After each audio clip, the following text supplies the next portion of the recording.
Process নেই, প্রতি মুহূর্তে এটা একটা নষ্ট হচ্ছে একটা ঠিক হচ্ছে, সেটা হচ্ছে। আর সেকেন্ড প্রশ্ন যেটা আইকার যে স্ট্যান্ডার্ড আছে, একটা মিনিমাম কতটুকু লাগবে, মেইনলি হচ্ছে আপনার এয়ারক্রাফট অ্যাক্সিডেন্ট এবং ফায়ার হ্যাজার্ড সম্বন্ধে কতগুলো ভেহিকেল লাগবে, কীরকম জনবল লাগবে, আইকার একটা মিনিমাম একটা স্ট্যান্ডার্ড আছে, এসওপি আছে। আমরা সেই স্ট্যান্ডার্ড এসওপি মেনটেন করে উই আর অপারেটিং। এটা বলা ঠিক আছে। আপনার বক্তব্যে আপনি বলেছেন যে আপনার পরবর্তী সময় ঢাকা এবং আশপাশের এলাকা থেকে প্রায় 40টার মতো গাড়ি এসেছে এবং 36টার মতো ইউনিট কাজ করেছে। মানে আমরা কি বলতে পারি যে আমাদের সাধারণ আন্তর্জাতিক বিমানবন্দরে বড় কোনো দুর্ঘটনা ঘটলে আসলে ক্যাপেবল না এখানকার ফায়ার ফাইটার? আচ্ছা, স্যার ফায়ার ব্রিগেডের সঙ্গে 15 মিনিটের টাইম গ্যাপের বিষয়টা আমার প্রশ্ন ছিল। 15 মিনিট দেরিতে ওরা খবর পেয়েছে, ওরা খবর পেয়েছে 14:30-এ। সেটা আমাকে চেক করতে হবে। ফার্স্টে আপনার কথাটা বলি যে আপনার প্রশ্ন ছিল যে এই এতগুলো ভেহিকেল আছে তারপর আগুন নিভাতে পারলো না, তাই না?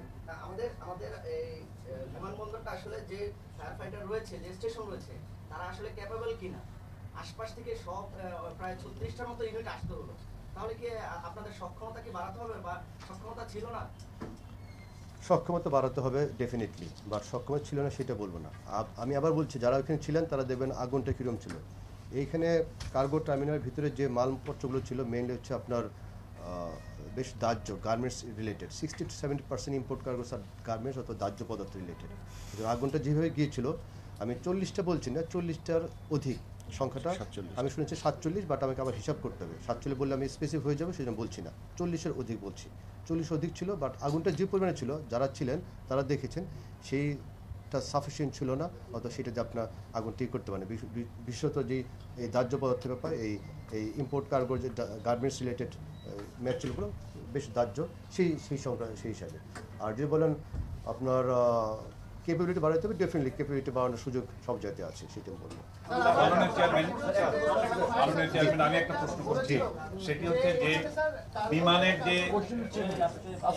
বিমানের যে তদন্ত কমিটি করা হয়েছে তার যে প্রধান ক্যাপ্টেন এনাম, উনি বলেছেন যে স্কাই ক্যাপিটাল এয়ারলাইন্স এবং যে আপনি বলেছেন যে আগুনের সূত্রপাত যেখান থেকে হয়েছে ইম্পোর্টেড কুরিয়ার সার্ভিস, সেখানে যে ফায়ার প্রোটেকশন এবং ডিটেকশনের যে প্রসিডিউর আছে সেগুলো প্রপারলি মানা হয়নি।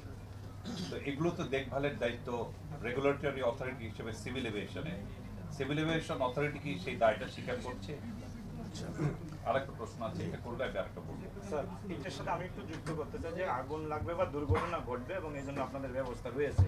আমরা যে আলোচনা করতেছি আগুন ছড়িয়ে পড়ার পরে আপনার কথায় যেটা উঠে আসলো যে আপনাদের সপ্তাহে প্রতিদিন তাদের প্রশিক্ষণ দিচ্ছেন এবং আপনাদের প্রাথমিক ব্যবস্থাও ছিল, কিন্তু এই যারা প্রাথমিকভাবে কাজ করবে তারা যদি প্রাথমিকভাবে কাজটা করতে পারত তাহলে কি আগুনটা এভাবে ছড়াতো কিনা, তাদের সেখানে কোনো ব্যত্যয় ছিল কিনা?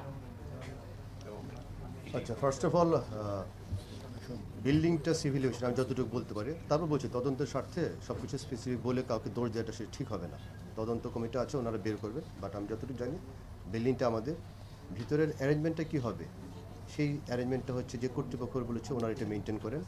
তার ভিতরে অ্যাডিশনাল আমার যে সাপোর্টটা আছে, আমার এখানে আবার বলছি 140টা, আমি স্ট্যাটিস্টিক নিয়ে দেখছি 41টা ফায়ার এক্সটিংগুইশার ছিল, এবং সেইখানে যে সিভিলিয়ান যে কর্মীরা যারা কাজ করেন, যেটা সিভিল এভিয়েশন না, ওনাদের গত জুলাই মাসে মনে করেন 200 কর্মীকে আমরা প্রশিক্ষণ দিয়েছি এবং টাইম টু টাইম তাদের সাথে এই রিলেটেড কাজ করার হয়। সুতরাং ভিতরে ম্যানেজমেন্টটা যে আছে পিওরলি আমি মনে করি এটা তাদের ভিতরে বর্তায়, ঠিক আছে। আর আপনি যেটা বললেন যে আপনার ওই যে কেন তাদের নিয়ন্ত্রণ করতে পারে না, সেটা মনে করি আমরা তদন্ত কমিশনটা বের করুক যে তাদের কোনো গাফিলতি ছিল নাকি। আমি যতটুকু জানি যে স্ট্রাকচারটা ছিল হ্যাভি, সেখানে কেটে ভিতরে ঢুকতে পারে না। আর সামনে যে স্তূপকার যে আপনার অ্যাপ্রন এলাকায় যে মালপত্রগুলো ছিল তার জন্য আমার ফায়ার ভেহিকেলটা অথবা এটা আমাদের কাজে বাধা দিচ্ছিল, সেটা আমার প্রাথমিক অনুমানে এবং তদন্তে আমি সেটা আমি পেয়েছি। দেশের সবচেয়ে বড় বিমানবন্দর 7 ঘন্টা বন্ধ ছিল রানওয়ে, আগুন নেভাতে 7 ঘন্টা লেগেছে। ইন্টারন্যাশনাল সিভিল এভিয়েশন অথরিটির কাছে এই বিমানবন্দরের যে একটা মান আছে বা গ্রেড আছে, সেখান থেকে কি আমরা কোনো লুজ করেছি? আচ্ছা, সাথে একটু যোগ করি চেয়ারম্যান, যে গতকালকে সোনাগাঁও হোটেলে ব্যবসায়ীরা একটা সংবাদ সম্মেলন করেছেন এবং সেখানে তারা বলেছেন যে শাহজালাল বিমানবন্দর এখন মারাত্মক ঝুঁকিতে আছে।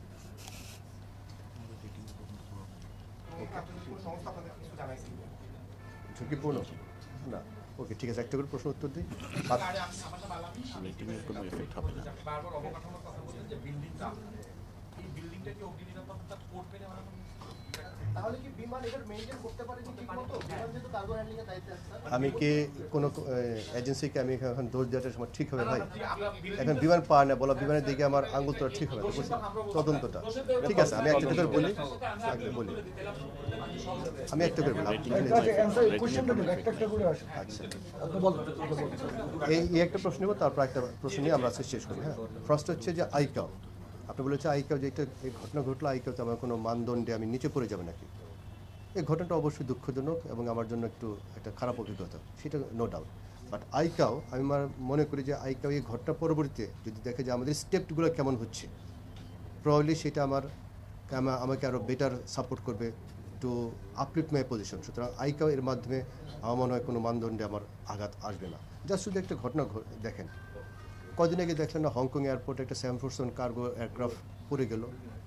আমরা তো এটা ধারণা করতে পারি হংকং যে আছে তাদের ইনফ্রাস্ট্রাকচার অথবা তাদের প্রসিডিওর, তাদের কমপ্লায়েন্স ধারণা করা যায় যে মোটামুটি ওয়ার্ল্ড ক্লাস স্ট্যান্ডার্ড, তাই না? সেখানে একটা 747 আর ছিটকেরা ছবি শো দেখেছেন। এখন যদি আমি বলি ওখানে সবই খারাপ, সেগুলো তো ঠিক হবে না। কোনো একটা ঘটনা ঘটেছে, তদন্ত হোক, তারপর দেখা যায় কীরকম। তো আমাদের এখানে সেটা বলতে পারি যে আইকাওতে এখানে কোনো প্রভাব ফেলবে না। সাবসিকুয়েন্টলি যে কমিটিগুলো আসবে সেগুলো যদি আমরা কমপ্লাই করলে আমি মনে করি সেটার মধ্যে আমাদের ইমেজটা যে আরও বেটার হবে। যেটা আমাদের একটা ঘটনা ঘটেছিল, দুর্ঘটনা ঘটবেই, কম হোক বেশি হোক, আমার চেষ্টা থাকবে যেটা মিনিমাইজ করা যায়।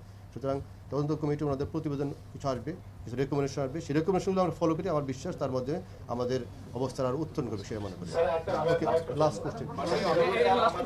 কার্গো বিলের যেটা আছে, সাধারণ বীমা কর্পোরেশন বলছে যে এটা 20 লাখ টাকা একটা বীমা করা আছে, যেটা আমাদের যেখানে অগ্নিকাণ্ডটা হয়েছে। আসলে এই টাকাটা আপনারা মানে তাহলে এটা কভারেজটা কি ফুলফিল হবে কিনা, যে ক্ষয়ক্ষতি আসলে প্রসেসটা যে একটা এক্সপ্লেইন করেন।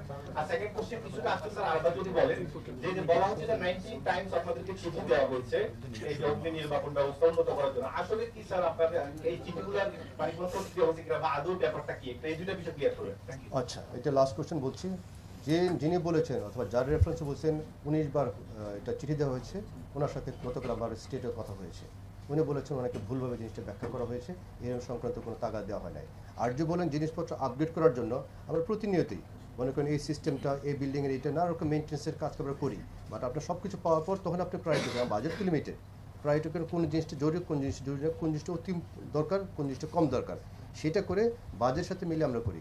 আমাদের ফায়ার কমপ্লায়েন্স অথবা এর রিকোয়ারমেন্ট যা আছে তার মিনিমাম যেটা স্ট্যান্ডার্ড আছে আমরা তার বেশি মেনটেন করি। সেই মেনটেন করার জন্যই আমি বাদ বাকি জিনিসপত্রগুলো আপনার এইভাবে আসছি। বাট আমি আপনাকে বলতে পারি যে রেফারেন্সে বলেছেন তার সাথে 3% কথা হয়েছে, এরকম কোনো 19 অথবা যেটা আসলে সেটা না। সুতরাং এর মধ্যে আমার একটা রিকোয়েস্ট থাকবে, আমরা একটা জিনিস যদি স্পেসিফিক না জানি, এই যে নানা রকম সোশ্যাল মিডিয়া স্পেশালি যে গুজব অথবা যে জিনিসগুলো হয়, এই দেশের স্বার্থে, আমাদের সবার স্বার্থে এই গুজবগুলো যেন না ছড়াই। নিশ্চয়ই কারো ভুল আছে, আমার আপনার হয়তো কার অথবা হতে পারে অথবা নাও হতে পারে, প্রাকৃতিক দুর্ঘটনা হতে পারে, অন্যভাবেও হতে পারে। একটা তদন্ত কমিটি তার মধ্যে আসুক, তার আগ পর্যন্ত আমরা গুজবের জন্য কান না দিই এবং গুজবের জন্য না ছড়াই।